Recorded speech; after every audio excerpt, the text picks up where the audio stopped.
वहां तक जाए, उस लायक बने, उन पाठकों तक जाए, समय के दूरी पार करके समय की। अब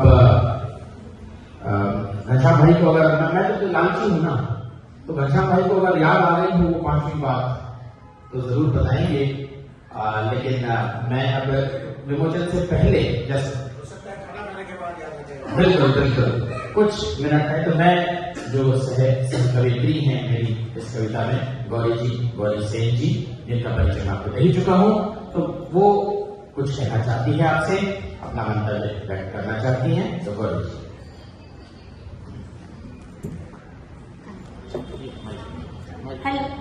हेलो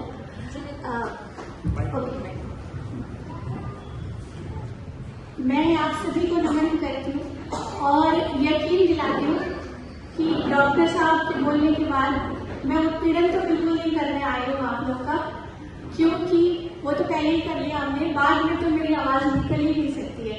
फिर भी मुझे आदेश हुआ है कुछ कहने का, तो मैं यही बताना चाहूंगी बड़ी साफ गोई से कि ये कविता, इस कविता की खासियत ये है कि इस कविता ने मुझ जैसी जड़ बुद्धि से भी, तुच्छ बुद्धि से भी कुछ लिखवा लिया। तो मुझे लगता है कि जैसा हमने इसका सबटाइटल है अंतहीन कविता, एक अंतहीन कविता, तो ये चलती रहेगी अनवरत, जैसा आप लोगों ने सुना कहा। तो मुझे लगता है कि अगर मैं इसमें चंद योगदान दे सकती हूँ तो यहाँ बैठे आप सभी इसमें योगदान दे सकते हैं, और उसके लिए ये कविता ओपन है, खुली है बिल्कुल। तो बस मैं यही कहना चाहूंगी कि ये सच्चाई मैं यहाँ खड़े होकर उस तरह उतनी अच्छी तरह तो नहीं बयान कर सकती जितना अगर इस पुस्तक को अगर आप पढ़ेंगे और उसमें मेरा एक टाइटल है जिससे मैंने लिखा है क्या कहना, अगर उसको आप एक बार ध्यान से पढ़ेंगे तो आपको सच्चाई पता चल जाएगी। एक्चुअली जैसा आप लोग जानते हैं कि राजेश जी की ही कविता है प्राथमिक रूप से, और इस कविता की एक खासियत थी, मुझे इससे पहले छंद का छा भी नहीं आता था। मैं इतनी थोड़ी सी हकीकत बयान कर देना चाहती हूँ, मैं जरूर हिंदी साहित्य की विद्यार्थी रही हूँ, साहित्य से एमफिल भी किया है मैंने, थोड़ा छुटपुट लेखन किया है, एक आध किताब भी, 2 किताब भी आई है मेरी, लेकिन वो गद्य में, और वो भी बहुत ही औसत दर्जे की किताबें हैं। मुझे घनश्याम सर से भी बहुत कुछ सीखना है, लेकिन जैसा मैंने कहा कि मुझे छंद का छा भी नहीं आता था, और कविता के जो थोड़े से बंद मैंने लिखे भी हैं मुट्ठी भर, उसको लिखते वक्त भी मुझे छंद नहीं आते थे, ना तो मुझे ढंग से मात्राओं की गणना ही आती थी। बस एक लय थी इस कविता की, जो मैं जब इसको लिखती थी और जब सुनती थी बार बार, तो कैसे न जाने कैसे मेरे भीतर ये बस गई, और फिर धीरे धीरे खेल खेल में या कुछ ऐसे मजाक मजाक में मैंने लिखा। लेकिन एक साहित्यकार, एक कवि कितना उदार होता है, कितना उदार होता है, ये मैंने जाना तब जब उन्होंने एक एक कर मेरे बंदों को अपनी कविता में सम्मिलित कर लिया। और इससे ज्यादा सच्चाई आप उस क्या कहना शीर्षक में पढ़ सकते हैं। हाँ, ये जरूर है कि मैंने इस कविता के लेखन के बाद, इस कविता के प्रकाशन के बाद एक प्रतिज्ञा ली है, एक प्रण किया है कि मैं छंद जरूर सीखने का प्रयास करूंगी। तो राजेश सर से ही मैंने छंद सीखने फिलहाल शुरू कर दिए हैं, अभी बहुत ही प्रारंभिक चरण में है। तो मुझे यकीन है कि मैं छंद सीखूंगी, कविता में आगे कोई योगदान दे पाऊँ या नहीं ये मैं नहीं कह सकती। और मैं राजेश जी के पूरे परिवार को नमन करती हूँ।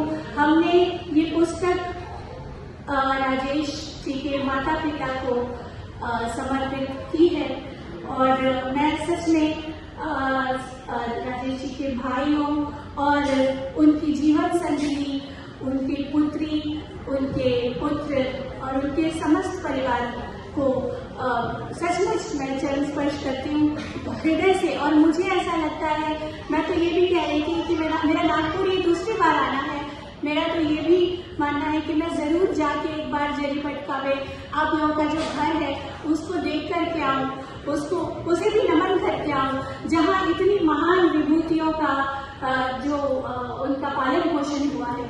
तो खैर, जैसा मैंने आप लोगों से कहा था कि मैं उत्पीड़न नहीं करूंगी, तो बिल्कुल अब वो घड़ी आ चुकी है जब हम राजेश जी का, हमारे कवि महोदय का, क्योंकि ये एक अवसर है, ये एक सुअवसर है जब हम उनका 50वां जन्मदिन मना रहे हैं, तो हम इस कविता की पुस्तक का लोकार्पण तो करेंगे ही, जो भी हमारे सम्मानित सदस्य हैं उनके हाथों, और साथ ही हम उनका जन्मदिन भी मनाएंगे, केक कटिंग करेंगे, पहले केक खाएंगे और फिर उसके बाद हम भोजन की ओर प्रस्थान करेंगे। तो मैं आवाज देती हूँ राजेश जी की जीवन संगिनी श्रीमती नंदा आसुदानी जी को, और उनकी पुत्री अकल्पिता आसुदानी जी को, और सजत, उनके पुत्र सजत आसुदानी को, कि आप लोग आए तशरीफ लाए मंच पर। पहले हम पुस्तक का लोकार्पण करेंगे और तत्पश्चात हम केक कटिंग की ओर बढ़ेंगे। बहुत बहुत धन्यवाद, आभार आप सबका।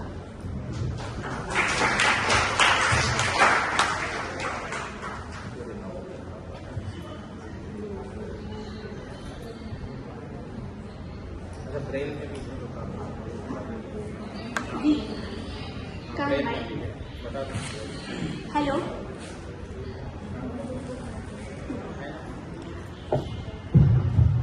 एक और सूचना है जो हमारे दृष्टिबाधित साथी हैं उनके लिए, कि ये पुस्तक ब्रेल में भी उपलब्ध है हमारे पास इस समय, और जब हम इस पुस्तक का, इसकी प्रिंट वर्जन का लोकार्पण कर रहे हैं, साथ में ही हम ब्रेल की पुस्तक का भी लोकार्पण कर रहे हैं। जो लोग शायद नहीं देख पा रहे हैं उनके लिए मैं बता दूं कि प्रिंट की जो किताब है उसका जो कवर है सेम वही कवर, जैसे कि आप लोगों को पता है कि ब्रेल पुस्तक में एक प्लेन कवर होता है, तो उसमें सेम वही कवर हमने प्रिंट किया है, एक प्रयोग करने का प्रयास किया है। सेम वही कवर है जो हमारे प्रिंट संस्करण में है। तो बिल्कुल आप लोग ये पुस्तक ब्रेल में भी हमसे ले सकते हैं जिनको नहीं। और इसके अलावा अमेज़न पे भी ये पुस्तक उपलब्ध है, यहाँ भी है, यहाँ से भी आप राजेश जी से संपर्क कर सकते हैं यदि आप लोग को ये पुस्तक प्रिंट में चाहिए। धन्यवाद।